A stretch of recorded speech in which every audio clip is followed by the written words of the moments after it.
Welcome to Chillin' 101. We hope this video helps. You start immediately by being inside your CEO office or MC clubhouse and heading to the hangar that's required. Once there, move your target aircraft into the hangar interior and park it at the personal aircraft marker. This flags it as eligible.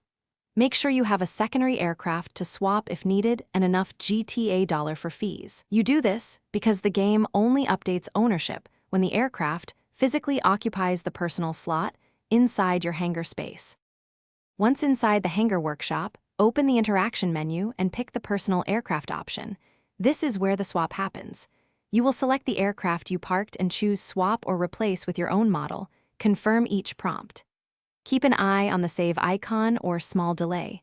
The server must register the change. If you rush out, the update may not persist, so stay put until you hear the confirmation or see the vehicle listed as personal.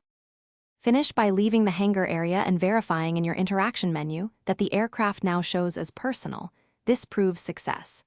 If it didn't take, don't panic, re-enter the hangar, repark the aircraft, and repeat the swap while ensuring you wait for the server save. If it keeps failing, restart your session once and try again. Only after repeated failures should you consider reporting it to Rockstar, because most issues clear with a proper swap and a session refresh. Thanks for watching. Consider subscribing if we helped you.